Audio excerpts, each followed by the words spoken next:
everybody. Welcome back to another episode of CCWTX Chats. Today we're going to be talking about mental health. So I have Xylia here with me, and she's going to introduce herself and tell you a little bit about what she does. Go ahead, X. Hi, I'm Xylia Hidalgo. I am an LPC, and I work with Xylia at the Crisis Center, West Texas. Awesome. Thank you. Okay, so we're going to jump right in. So my first question for you, X, is what is mental health and what should people know about it? I feel like we hear that term all the time, mental health. But what is that and what do you think people should know about it? Well, the formal definition of it is it's a person's condition in reference to their psychological and emotional well-being. With that said, I think mental health, unfortunately, has not been a priority for most of us.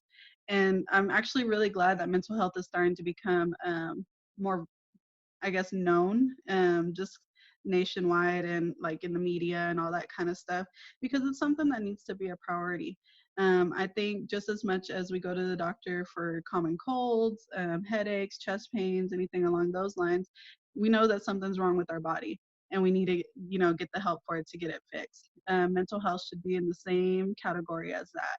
And I think just if mental health is not good, it just almost causes a domino effect with us. And it's a domino effect of how we react to things, how we cope with things. And if that's just not well, even with good and bad things, we tend not to react in the manner that we should. So we should really make that a priority for all of us, just to make sure that we're on the right track with our mental health. Awesome. Okay, so I know that a lot of people, and there might be some stigma around, going to see a counselor and getting help. During a session, what is your role as the LPC?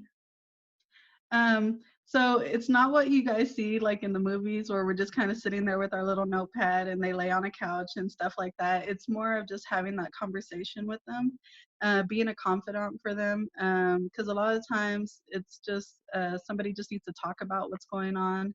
They need to vent about their problems and not have the fear of having judgment, an opinion, or even a biases, because as much as we have our confidants with our best friends and our family and stuff like that, sometimes there's still those little bit of biases that it's just kind of an even playing field with a counselor, and you get to see like another person's perspective without any of those other things along with it.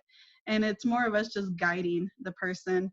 We don't tell them what to do, what to think, or anything along those lines. It's almost just like, we're here for you, we're a support system for you, and let's process this and be able to move forward with whichever anything that's going on with them. Okay, great. I think another barrier for people maybe reaching out and asking for help is their worry of their counselor maybe telling something that they told you, right? So if a client discloses something to you personal, do you have to tell somebody or do you have to report it? When a client does become a new client for us, it's automatic. We discuss the consent form first and foremost. The consent form is basically them, as they're signing, it's them giving us permission to give them counseling. During that consent form, we also describe and explain the confidentiality statement that by law we are required to do.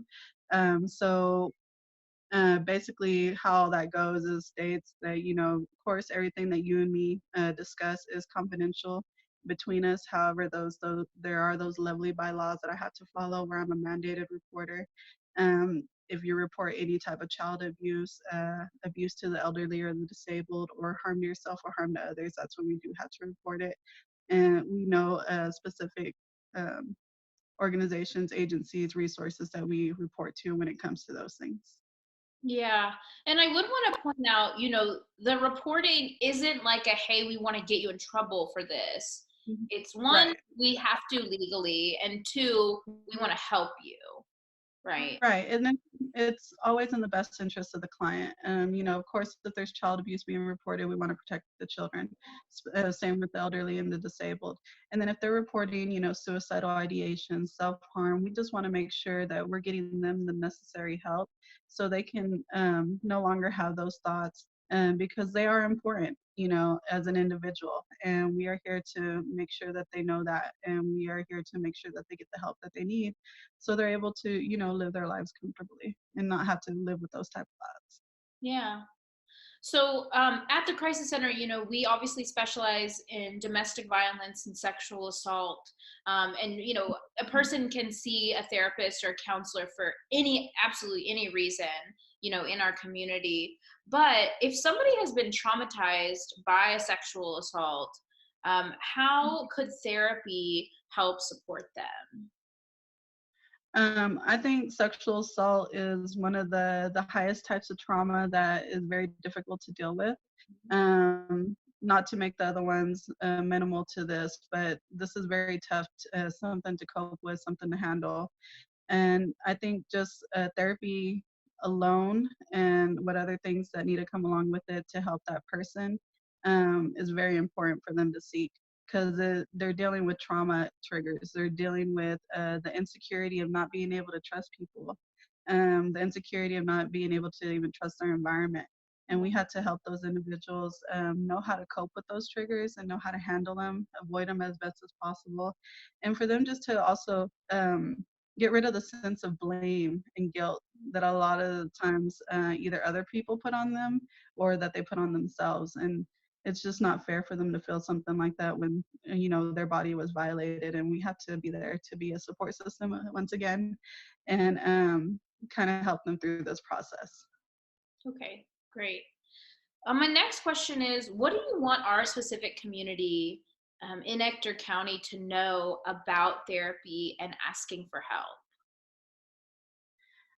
Just that it's okay to ask for help. A lot of people have different opinions about it. It doesn't mean that you're crazy if you're going to therapy or that you need a counselor. I think any human being we're not robots. We need interaction with people, right? And this is just a way of being able to interact, kind of tell your feelings, tell your emotions, and not have that judgment or that opinion or bias. Also, I always compare it to, I always tell my clients, we go to a dealership and we buy a vehicle. It's brand new, right? Everything's good with it. But still, 4 months, 3 months down the line, we got to get it checked for an oil change. We still have to check the tires at one point or another. And it's a brand new vehicle. They're fine. It should be a good vehicle. So us as human beings, we need our occasional oil change, our tune up. And Yeah. that's what I kind of compare counseling and therapy to, that we just kind of just need sometimes that person to talk to, vent, kind of get it off of our chest and see how we can process and cope with things in a better manner. Mhm. Also, at the Crisis Center, our services are free for survivors of domestic violence and sexual assault, and that Mhm. is huge, right? That's such a great resource. But also in our community, if that doesn't apply to you, in our community, there are a lot of resources for mental health help. So we'll Mhm. attach that to this video and put it in the caption because it's so important for everyone to know. I think another stigma about it or barrier for people is cost. It can be expensive. Mhm. But there are resources for people out there in our communities.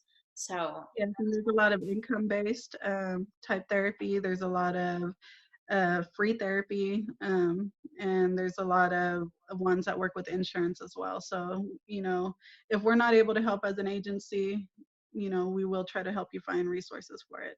100%. That's what I was going to say next. If this is something that interests you, even if the sexual assault or domestic violence doesn't apply to you, we can help you find the resource. We would be happy to help. Okay, so my last question for you, with all of this time that we're all spending online while social distancing and staying in our homes, what are some things that we can do to keep our mental health in check? Um, Believe it or not, there's a lot of access on social media. There's a lot of support groups. If there's a certain thing that you're going through, do some research on it, of course. Make sure that these groups are legit, that they're not, anything that's gonna do you more harm than good. But also the fact that you can reach out to apps. Pinterest is actually a really good one. It's a way for you to look up anxiety exercises, depression, coping with depression exercises. activities to keep you distracted and busy when you are going through those kind of feelings. And it also just kind of gets you into like a goal setting mode when you're making your boards and all that kind of stuff, because it makes you do things that you look forward to, right? And that it motivates you to want to get those things, or, apply it to your home life and stuff like that. Um, I do not recommend you diagnosing yourself, because that's something that we tend to do as well when we're just stuck at home, bored. Don't go to WebMD and, research your symptoms, because you'll end up with all kinds of disorders and stuff like that. So, social media can be a good and bad thing. Also, the internet, good and bad thing. But just do what works for you. Okay, awesome. Thank you, X, for everything that you do for our clients at Crisis Center and everything that you do for our community. We so appreciate you, and thank you for being on with us today. Thank you for having me. Of course. Bye. Bye-bye.